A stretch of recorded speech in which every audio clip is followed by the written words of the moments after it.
നിന്നതല്ല നാം, ദൈവം നമ്മെ നിറുത്തിയതാൽ നേടിയതല്ല, ദൈവമെല്ലാം തന്നതല്ലേ. നിന്നതല്ല നാം, ദൈവം നമ്മെ നിറുത്തിയതാൽ നേടിയതല്ല, ദൈവമെല്ലാം തന്നതല്ലേ. നടത്തിയ വിധങ്ങളെ ഓർത്തിടുമ്പോൾ നന്ദിയോടെ നാഥനു സ്തുതി പാടിടാം.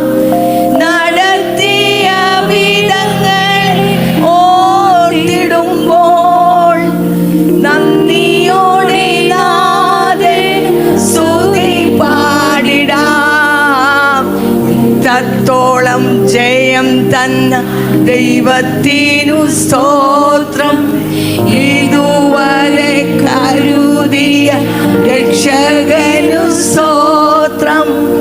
ഇത്രത്തോളം ജയം തന്ന ദൈവത്തിനു സ്തോത്രം, ഇതുവരെ കരുതിയ രക്ഷകനു സ്തോത്രം. ഇനിയും കൃപ തോന്നി കരുതിടണേ, ഇനിയും നടത്തിടി തിരുഹിതം പോൽ. ഇനിയും കൃപ തോന്നി കരുതിടണേ, ഇനിയും നടത്തിടി തിരുഹിതം പോൽ. കർത്താവിന്റെ പരിശുദ്ധ സ്തോത്രം. വളരെ സന്തോഷമുള്ളവളായിട്ടാണ്, ഹൃദയം നിറഞ്ഞ നന്ദിയോടുകൂടിയാണ് ഇന്നിവിടെ റാന്നിയിൽ ഇപ്രകാരം ഈ ചർച്ചിലായിരിക്കാൻ ഇടയായത്. നമ്മുടെ റാന്നിയിലെ കൺവെൻഷനാണല്ലോ. നമ്മുടെ പല ആരംഭഘട്ടമായപ്പം ഞങ്ങളൊരു ബൈബിൾ കോളേജ് തമ്പ്ച്ചാനും KC ജോണും കൂടെ നാഗർകോവിൽ വെച്ച് നടത്തിക്കൊണ്ടിരിക്കുക. ആ സമയത്ത് ദൈവാത്മാവ് പറഞ്ഞു, 75ൻ്റെ പ്രാരംഭത്തിൽ പറഞ്ഞു, ഈ വർഷം അവസാനം കഠിന ശോധനയിൽ കൂടെ കടന്നു പോകും, വിശ്വാസത്തെ വലിയ പരിശോധനയിൽ കൂടെ കടന്നു പോകും. എന്നാൽ ആ പരിശോധന ജയിച്ചാൽ ഇന്ന് വരെ നിങ്ങൾ ചെയ്ത ശുശ്രൂഷയൊക്കെ വെറും അടിത്തറ പാകിയിട്ടേ ഉള്ളൂ. ഇനിയാണ് യഥാർത്ഥ കെട്ടിടപ്പണി നടക്കാൻ പോകുന്നത്. അപ്പോൾ എനിക്കിതൊന്നും മനസ്സിലാകത്തില്ല. എനിക്കന്ന് എന്നാ 10 22 ഒക്കെ വയസ്സേ ഉള്ളൂ, 23 വയസ്സ്. അപ്പോൾ നമുക്ക് അന്ന് റാന്നി അഞ്ചാനിയിലൊരു കുടിവരവുണ്ട്, തൈമറങ്കര ഒരു കുടിവരവുണ്ട്. അപ്പോൾ ഇവിടെയുള്ള കൊച്ചന്മാർ, ആ കൊച്ചന്മാരൊന്നും ഇന്ന് ഇവിടെ ഇല്ല. ഞാനിങ്ങനെ ഓർത്തു പോയായിരുന്നു, അമലി കൊച്ചമ്മ, എൻ്റെ അമ്മ കൊച്ചമ്മ, അതുപോലെ നമ്മുടെ പ്രിയ എലിക്കുട്ടി, എൻ്റെ പഴയ കൂട്ടുകാരികളെ ഒന്നും എനിക്കിവിടെ കാണാനില്ല. അപ്പം അങ്ങനെ അവരോടെല്ലാം ഞാൻ പറയുമോ, നിങ്ങൾ പ്രാർത്ഥിക്കണേ, ദൈവാത്മാവ് പറഞ്ഞിട്ടുണ്ട് വലിയ പരിശോധന വരാൻ പോവുകയെന്ന്. അത്രേ എനിക്കറിയുള്ളൂ. മാസങ്ങൾ മുമ്പോട്ട് പോയി, നവംബർ മാസമായി. അപ്പോൾ ഇവിടെ കുന്തിരിക്കൽ ബിൽഡിങ് നിങ്ങൾ ഓർത്തോണം, 1975 ഇവിടെ കുന്തിരിക്കൽ ബിൽഡിങ്ങിൻ്റെ പണി അത് കഴിഞ്ഞു. അപ്പോൾ എന്തൊന്ന് കണ്ടാലും തമ്പിച്ചാനെല്ലാം പുതുമ എന്തെങ്കിലും ചെയ്യണമെന്നാണല്ലോ തൻ്റെ ആഗ്രഹം. അപ്പോൾ കുന്തിരിക്കൽ ബിൽഡിങ്ങിൽ ഒരു വലിയ ഓഡിറ്റോറിയം ഉണ്ട്. താൻ എന്ത് ചെയ്തു, ആ ഓഡിറ്റോറിയം അങ്ങ് ബുക്ക് ചെയ്തു. എന്നിട്ട് അവിടെ ഒരു മുറിയും ബുക്ക് ചെയ്തു.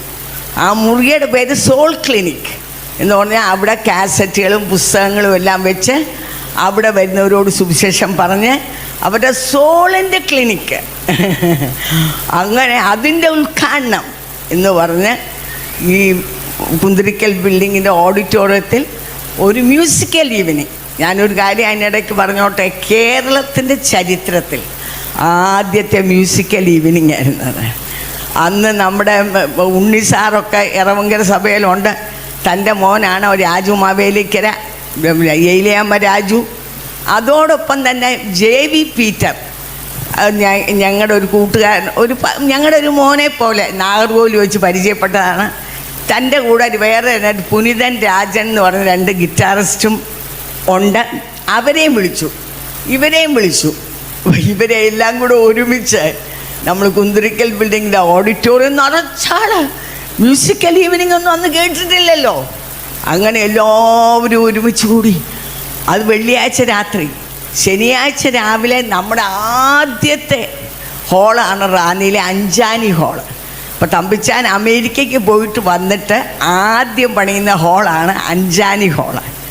അപ്പോൾ അതിനു മുമ്പ് നിങ്ങൾ തൈമറങ്കര ഹോള് പണിതു. അത് നമ്മൾ ഇവിടുത്തെ നാട്ടുകാരുടെ പൈസ കളക്ട് ചെയ്താണ് നമ്മളത് പണിതത്. എന്നാൽ അമേരിക്കയിൽ പോയിട്ട് വന്നിട്ട് ആദ്യത്തെ ഹോള് അഞ്ചാനി ഹോളിൻ്റെ അവിടെ മാസയോഗവും അതിൻ്റെ ഉദ്ഘാടനവും കൂടെ അത് ഞാൻ ഓർക്കുകയാണ്. അങ്ങനെ ഞങ്ങൾ ശനിയാഴ്ച നമ്മുടെ വീട് നിറച്ചാളാണ്. ഞങ്ങൾ പുല്ലുപ്പുറത്തൊരു പഴയ വീടാന്ന്, ഇപ്പോഴത്തെ വീടല്ല, താഴത്തച്ഛൻ്റെ. അത് നിറച്ച് പല സ്ഥലങ്ങളിൽ നിന്ന് വന്ന ജനങ്ങളുണ്ട്, എല്ലാം ഉണ്ട്.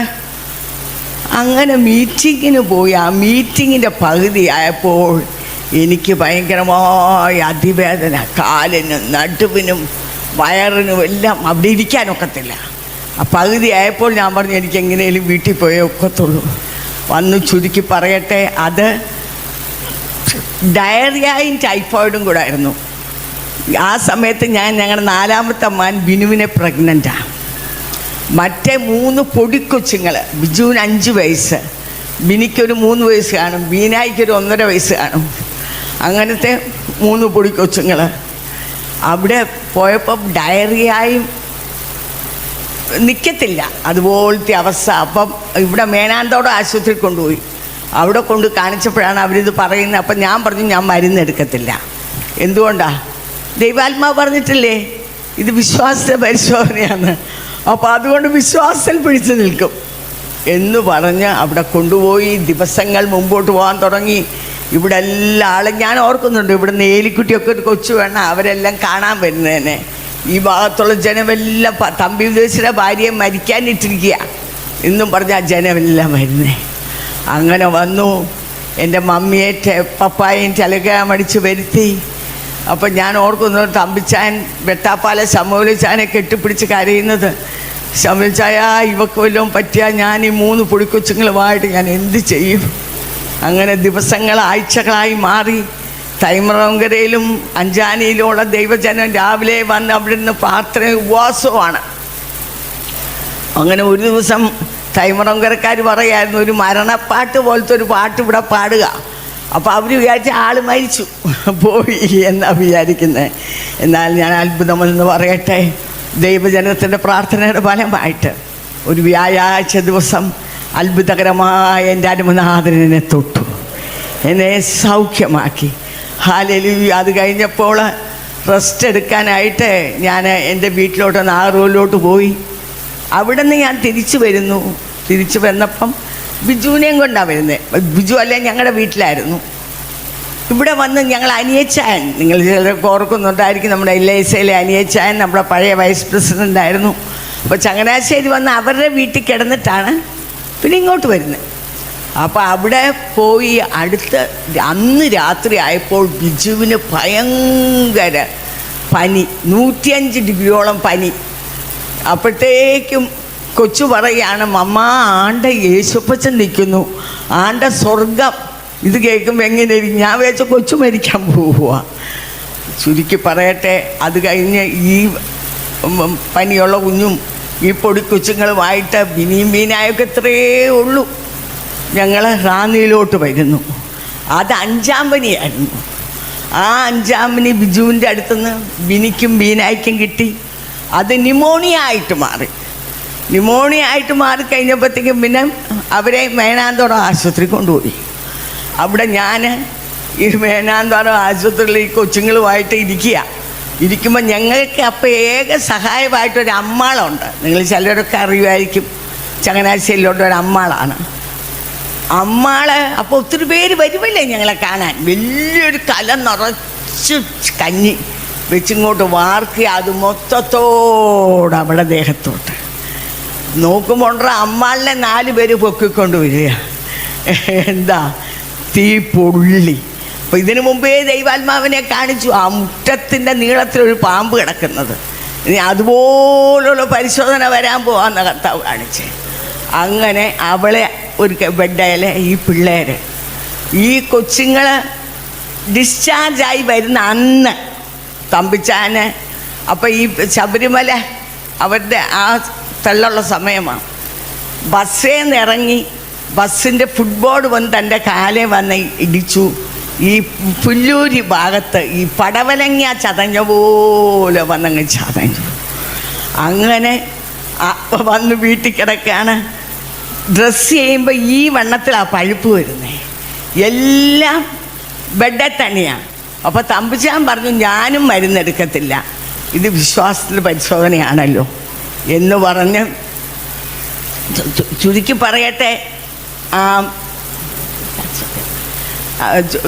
പറയട്ടെ എല്ലിൻ്റെ മുകളിലത്തെ തൊലി വരെ പോയി. അപ്പോൾ തമ്പിച്ചാൻ്റെ അളിയൻ വന്ന് പറഞ്ഞു, തമ്പി കാല് മുറിക്കേണ്ടി വരും, നീ എന്തെങ്കിലും ഒന്ന് ചെയ്യേ. ഞാൻ പറഞ്ഞതിൻ്റെ സാരം 1975 നവംബർ മാസത്തിൽ തുടങ്ങിയത്. നവംബർ, ഡിസംബർ, ജനുവരി ഒരു ദിവസം പോലും ഇടവിടാതെ ഒഴിച്ച കണ്ണുനീരിന് ഒരു കയ്യും കണക്കുമില്ല.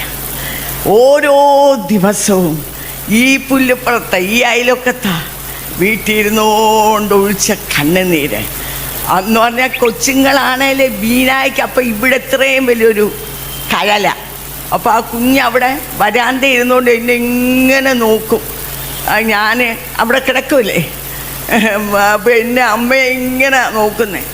ഒത്തിരി ഒത്തിരി ഒത്തിരി വേദനയിൽ കൂടെ ഞാൻ പറഞ്ഞല്ലോ. അപ്പം ഞാൻ ബിനുവിനെ പ്രഗ്നൻ്റുമാണ്.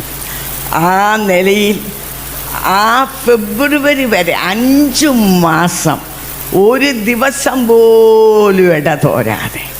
അത് കഴിഞ്ഞ് ആ മാർച്ച് മാസത്തിലാണ് ഞങ്ങൾ ഇവിടെ നിന്ന് മാറി ചെങ്ങന്നൂര് ഒരു വാടക വീട്ടിലോട്ട് ഞങ്ങൾ മാറുന്നത്.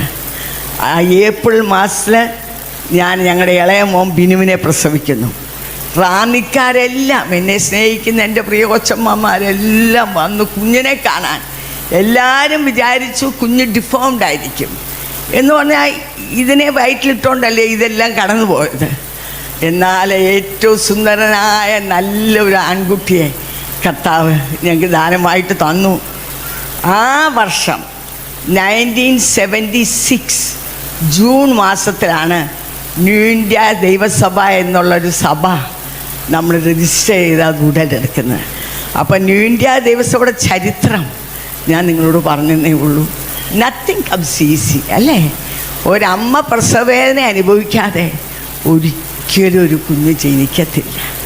ഇവിടെ ഇതെല്ലാം ആരംഭിച്ചത് എവിടെ പ്രിയമുള്ളവരെ? റാന്നിയില്ല.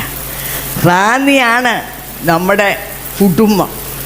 ഇത് പ്രാരംഭമായിട്ട് തമ്പിച്ചാനി 61 വന്ന് 76 വരെ അനേക കഷ്ടങ്ങൾ സഹിച്ചു. എന്നാൽ നമുക്കറിയാം ഈറ്റുനോവ് തുടങ്ങിക്കഴിയുമ്പോൾ ആ പെയിൻ ഒരു വലിയ പെയിനാണ്. ആ പെയിൻ കഴിഞ്ഞാൽ പ്രസവം നടക്കുന്നത് അല്ലേ? ഈ പുല്ലുപ്പുറത്ത് വെച്ച് നടന്നത് ഈറ്റുനോവായിരുന്നു, പ്രസവ വേദന. അതിപ്പോഴും എനിക്കത് ഓർക്കാൻ പറ്റുന്നില്ല. എന്നാൽ 76 ആ കുഞ്ഞ് ജനിച്ചു.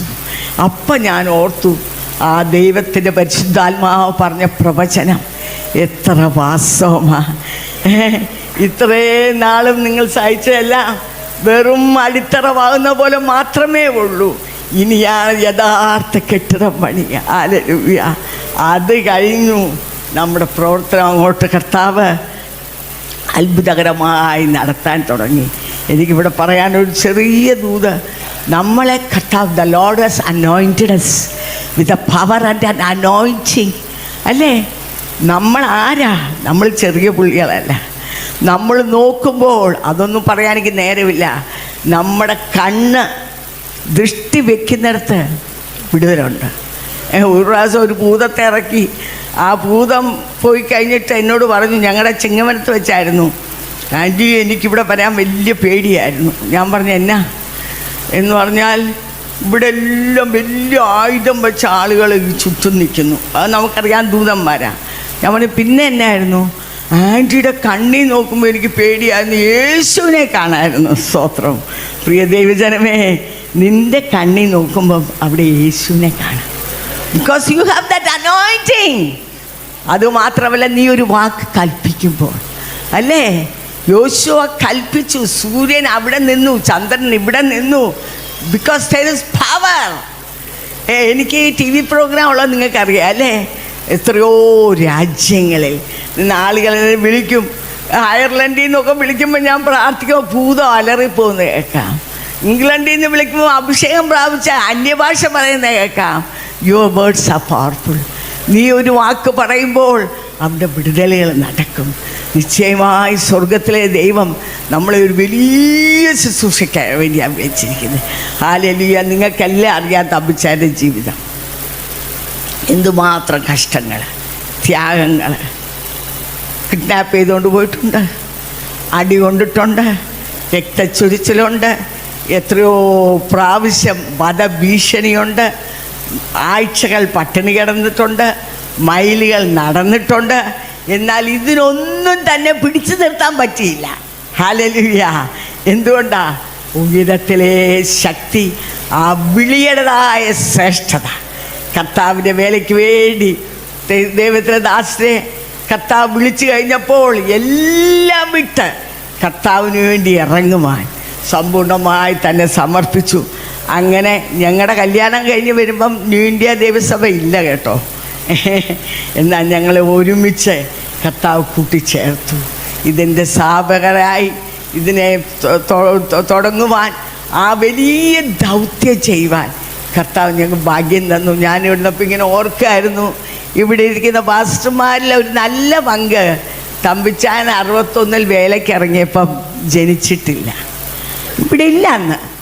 എന്നാൽ ഇന്ന് കർത്താവിൻ്റെ ദാസന്മാരായിട്ട് ഒരു കൂട്ടത്തെ കാണുവാൻ ഈ റാന്നിയുടെ മണ്ണിൽ കർത്താവ് ഇത്രയും പേരെ എഴുന്നേൽപ്പിച്ചല്ലോ എന്നോർത്ത് ഞാൻ ദൈവത്തെ സ്തുതിക്കുക. നിശ്ചയമായിട്ടും ഹല്ലേലൂയ, ഹല്ലേലൂയ, ഹല്ലേലൂയ, ഹല്ലേലൂയ. ശീബാരഹം ദാലബലബല ബച്ഛരോത് ഭവിഷ്യ. പ്രിയമുള്ളവരെ, നിങ്ങൾക്കെല്ലാം അറിയാം തമ്പിച്ചാനെ ജീവിച്ച പോലെ, പ്രസംഗിച്ച പോലെ ജീവിച്ചൊരു മനുഷ്യനാണ്.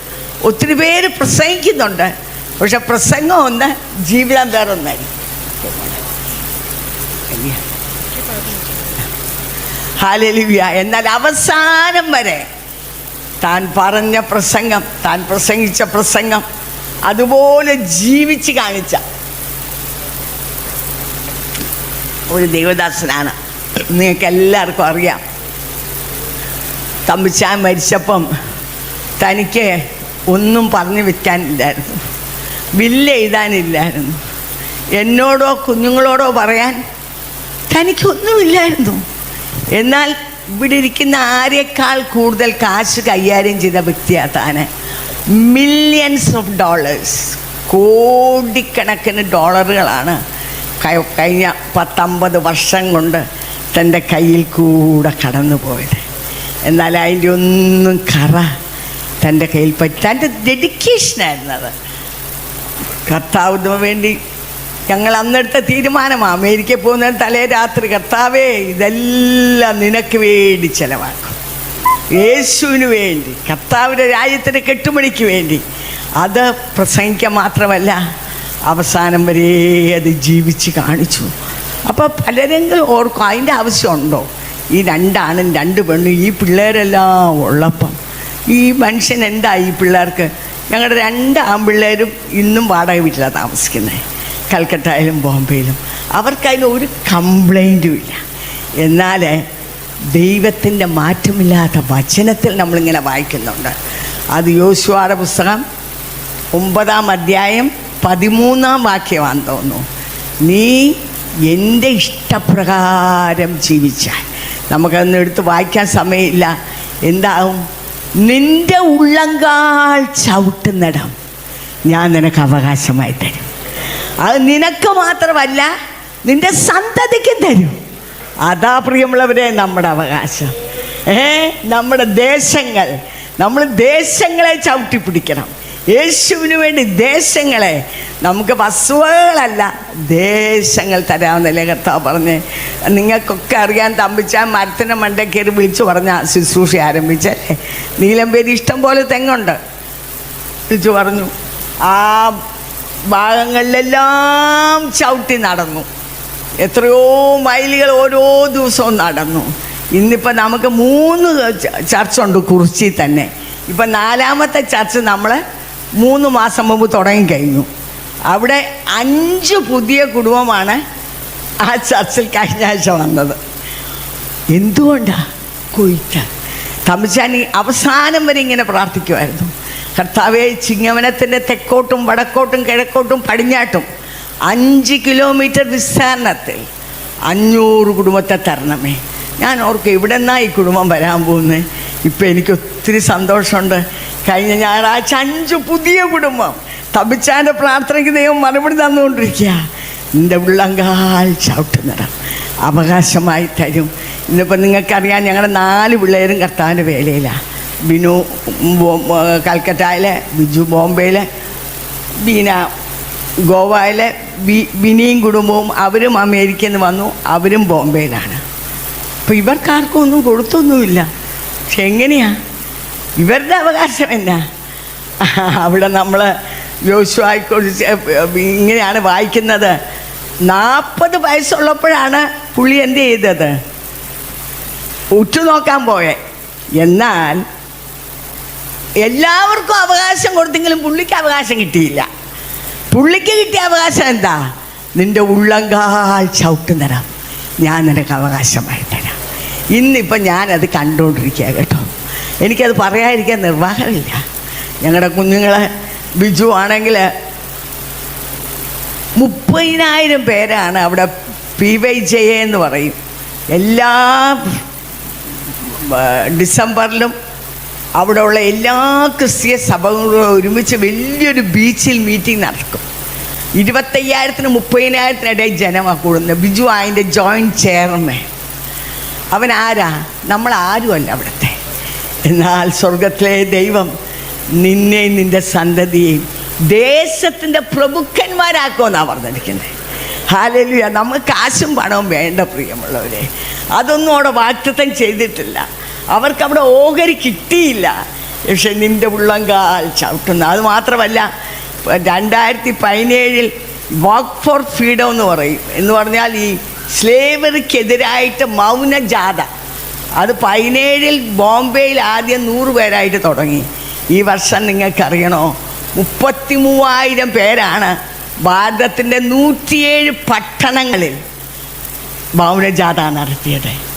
അതിൽ 6.5 കോടി ജനം അതിനെക്കുറിച്ച് അവെയറായി. ഞാൻ ഈ നമ്പേഴ്സൊക്കെ പറഞ്ഞത് അതുപോലെ ഒരു വലിയ വിശാലതയിലേക്ക് സ്വർഗത്തിലെ ദൈവം നമ്മളെ നടത്തുക. ആ ബോംബെ പട്ടണത്തിൽ ആരുമല്ലാത്ത നമ്മളെ അവിടുത്തെ പ്രഭുക്കന്മാരാക്കുക. അതുപോലെ കൽക്കട്ടയിലെ ബിനുവിന് അവിടുത്തെ ട്രെയിനിങ് പ്രോഗ്രാം, പ്രോസ്റ്റിറ്റ്യൂട്ട്സും തമ്മിലുള്ളവരെയും എവറി ഇയർ 800 പേരാണ് ഗ്രാജുവേറ്റ് ചെയ്യുന്നത്. 4 ട്രെയിനിങ് പ്രോഗ്രാമിൽ 800 പേര്. അവൻ്റെ ആഗ്രഹം 20 ട്രെയിനിങ് പ്രോഗ്രാം, 1000കണക്കിന്. ഇതാണ് നമുക്ക് വേണ്ടത്. ജീവനുള്ള കല്ലുകൾ, ജീവിതങ്ങളെ കർത്താവിനേട് വലിച്ചെടുക്കുക. അങ്ങനെ നമ്മൾ ചെയ്യുമ്പം നമ്മുടെ കഴിവും മിടുക്കമല്ല കേട്ടോ. ഇവരാരും ഒന്നും ചെയ്തിട്ടല്ല. എന്നാൽ കൽക്കട്ടയ്ക്ക് പോകാൻ പറഞ്ഞു. അവിടെ പോയി. ഇന്ന് കൽക്കട്ടയിലെ ഫാസ്റ്റസ്റ്റ് ഗ്രോയിങ് ചർച്ചായിട്ട് നമ്മുടെ ചർച്ച ആയി തീർന്നിരിക്കുക. 135 സഭകൾ നോർത്ത് ബംഗാളിൽ ഉടലെടുത്തിരിക്കുക. ബീനായൊക്കെ ഗോവയിലാണ്. അവിടെയുള്ള പ്രോസ്റ്റിറ്റ്യൂട്ട്സ്, അതുപോലെ അവിടെയുള്ള ഇത് ഹോംലെസ് മെൻ എന്ന് പറഞ്ഞാൽ ഭിക്ഷക്കാരെ, ഇവരെയൊന്നും ആർക്കും വേണ്ടല്ലോ. ഇവർക്കെല്ലാം ഇവരെ ഇൻചാർജാക്കിയിരിക്കുക. IG-മാരും പോലീസ് ഇൻസ്പെക്ടർമാരും ഇവരെല്ലാം പുറകിൽ നിന്നുകൊണ്ട് വലിയ ശുശ്രൂഷകൾ മറ്റുള്ളവർക്ക് ചെയ്യാൻ പറ്റാത്ത ചെയ്യാൻ ഈ ദേശങ്ങളെ നമ്മുടെ കയ്യിൽ തന്നിരിക്കുക. അപ്പം നിങ്ങൾ ഓർക്കും, എടാ ഷിബുവൊക്കെ അവിടെ നിന്ന് വന്നിട്ട് അവർക്കൊന്നുമില്ലേ? അവർ നിങ്ങൾക്കറിയാൻ കിണർ ഒഴിച്ചു കൊടുക്കാറുണ്ട്. എന്നാൽ ഈ അടുത്ത സമയത്ത് 50,000 ജനം ട്രിച്ചിയിൽ അവരെ നമ്മുടെ കയ്യിൽ തന്നിരിക്കുക. അപ്പോൾ കിണർ ഒഴിച്ചു കൊടുക്കുക മാത്രമല്ല, അവരുടെ ഫുൾ ചാർജ്, അവരോട് സുവിശേഷം പറയാനും ഒക്കെ നമുക്ക് അവസരമുണ്ട്. ഞാനൊന്ന് ചുരുക്കി ഇത്രയും പറഞ്ഞ എന്തിനാന്ന് പറഞ്ഞാൽ, ദൈവത്തിൻ്റെ വാഗ്ദത്തത്തിന് ഒരിക്കലും വ്യത്യാസമില്ല. പറഞ്ഞ മനസ്സിലായോ? അതുകൊണ്ട് തമ്പിച്ചാൻ ഒന്നും കരുതാതെ പോയല്ലോ. തമ്പിച്ചാൻ എന്നാലും ഒരു വിൽപത്രവില എഴുതി വെക്കണ്ടായിരുന്നോ എന്ന് ചിന്തിക്കുന്നവരോട് എനിക്ക് പറയാനുള്ളത്, തമ്പിച്ചാൻ അതിനേക്കാൾ വലുതാ ചെയ്തിട്ട് പോയത്. ജോഷുവായ്ക്കുള്ള അവകാശം ജോഷുവയോട് പറഞ്ഞത്, നിനക്ക് നിൻ്റെ ഉള്ളങ്കാൽ ചവിട്ടുന്നതാണ്. അത് നിനക്ക് മാത്രമല്ല, നിൻ്റെ സന്തതിക്ക്. പ്രിയ ദൈവജനമേ, ഇന്ന് അത് കണ്ട് ഞാൻ സന്തോഷിച്ചുകൊണ്ടിരിക്കുക. എനിക്ക് വേറെ ഒന്നും കാണാനില്ല, എനിക്ക് വേറെ ഒന്നും തന്നിട്ടല്ല എൻ്റെ ഭർത്താവ് പോയത്. എന്നാൽ ഈ വലിയ വാഗ്ദത്തം, കർത്താവിന് വേണ്ടി നിന്നാൽ, നീ വിശ്വസ്തയോടെ നിന്നാൽ, നീ പരമാർത്ഥതയോടെ നിന്നാൽ, നിനക്ക് വേണ്ടിയുള്ള അവകാശം നിശ്ചയമായും അത് പാസ്റ്റർ വി.എ. തമ്പിക്ക് മാത്രമല്ല, ഇവിടെ ഇരിക്കുന്ന ഓരോരുത്തർക്കും നിൽക്കാൻ പറ്റുമോ? കർത്താവിന് വേണ്ടി വിശ്വസ്തയോടെ പരമാർത്ഥ ഹൃദയത്തോടെ നിൽക്കാൻ പറ്റുമോ? ഇവിടെ ചില പാസ്റ്റർമാരെങ്കിലും കാണാം, അയ്യോ ഞങ്ങളൊന്നും കരുതിയില്ലല്ലോ, ഞങ്ങളെന്ത് ചെയ്യും? ആരും ഭാരപ്പെടണ്ട, നിനക്കുള്ള അവകാശം സ്വർഗത്തിലെ ദൈവം നിനക്ക് വെച്ചിട്ടുണ്ട്. അത് നിശ്ചയമായിട്ടും ഇന്ന് പാൽക്കാലം ഇവിടെ കടന്നു വരുവാനും, ഈ റാന്നിയുടെ മണ്ണിൽ ഒന്നുമില്ലാതെ 61 ആരംഭിച്ച ദൈവദാസൻ്റെ ചരിത്രമാണ് ഞാൻ പറഞ്ഞത്. കർത്താവിന് വേണ്ടി നിന്നു, അവസാനം വരെ നിന്നു. കർത്താവിന് വേണ്ടി ഇന്ന് തലമുറകളെ ഏൽപ്പിച്ചിട്ട് പോയി. ഇന്ന് തൻ്റെ മാത്രമല്ല, നിൻ്റെ തലമുറയ്ക്കും അവകാശമെന്ന് പറഞ്ഞ ആ അവകാശം പ്രാപിപ്പാനുള്ള വലിയ ഭാഗ്യം കർത്താവ് തന്നു. നിങ്ങളെല്ലാം ഞങ്ങളെ ഓർത്ത് പ്രാർത്ഥിക്കുന്നുണ്ട് അല്ലേ? ഇവിടെ ഇരിക്കുന്ന പല മുഖങ്ങൾ എനിക്ക് പരിചയമുള്ളവരുണ്ട്, പ്രായമുള്ളവർ. എന്നാൽ നിങ്ങളുടെ എല്ലാം പ്രാർത്ഥനയായി ഇന്ന് ഞാനിവിടെ വന്നിരിക്കുന്നത്. അപ്പം നിങ്ങൾ ദയവ് ചെയ്ത് എന്നെ തുടർമാനമായിട്ട് വായിച്ച് പ്രാർത്ഥിക്കണം. ഇനി റാന്നിയിലോട്ട് ഒന്ന് വരുമോ എന്ന് എനിക്ക് അറിഞ്ഞുകൂടാ കേട്ടോ. തമ്പിച്ചാൻ കൊല്ലത്ത് പോയപ്പോൾ ഇങ്ങനെ പ്രസംഗിച്ചപ്പോൾ പറഞ്ഞു, ഇനി ഞാൻ നിങ്ങളുടെ മുഖം കാണുമോയെന്ന് എനിക്കറിഞ്ഞുകൂടാ. റാന്നിയിലെ നേരത്തെ സാങ്കുട്ടി പറഞ്ഞ പോലെ എല്ലാ വർഷവും തന്നെ ഇവിടെ ലേഡീസ് മീറ്റിങ്ങിനെ പ്രസംഗിക്കാൻ ഞാൻ വരുമായിരുന്നു, അനേക വർഷങ്ങളായിട്ട്. എന്നാൽ ഇനിയിപ്പോൾ എനിക്ക് വരാനൊക്കുമോ എന്ന് എനിക്ക് അറിഞ്ഞുകൂടാ. എന്നാൽ നമ്മളിവിടെ കണ്ടില്ലെങ്കിൽ നമ്മൾ അവിടെ കാണും. എനിക്ക് പറയാനുള്ളത്, കർത്താവിന് വേണ്ടി ജീവിക്കുമ്പോൾ, അവൻ്റെ വിളി കേട്ടിറങ്ങിയാൽ വിശ്വസ്തയോടെ പരമാർത്ഥ ഹൃദയത്തോടെ അവന് വേണ്ടി സമ്പൂർണ്ണ സമർപ്പണത്തോടെ ജീവിച്ചാൽ അവൻ്റെ വാഗ്ദത്തങ്ങൾ നമുക്ക് പ്രാപിച്ചെടുക്കാൻ കഴിയും. അതിന് യാതൊരു സംശയവുമില്ല. അതിനായിട്ട് കർത്താവ് നിങ്ങളെ ഓരോരുത്തരെയും ഒരുക്കട്ടെ. I love you all so much. റാന്നിക്കാരോട് ഞങ്ങൾക്കൊരു പ്രത്യേകതയുണ്ട് എന്ന് പറഞ്ഞാൽ, എൻ്റെ ഭർത്താവിൻ്റെ ഹൃദയം ഇവിടെ ആയിരുന്നു. റാന്നി എപ്പോഴും റാന്നി വരവാണ്. അതുകൊണ്ട് നിശ്ചയമായിട്ടും കർത്താവ് നിങ്ങളെ സ്നേഹിക്കുന്നു, ഞാനും നിങ്ങളെ സ്നേഹിക്കുന്നു. ദൈവം നിങ്ങളെ സമൃദ്ധമായിട്ട് അനുഗ്രഹിക്കട്ടെ എന്ന് പറഞ്ഞുകൊണ്ട് എൻ്റെ വാക്കിൽ നിന്ന് വിരമിച്ചു.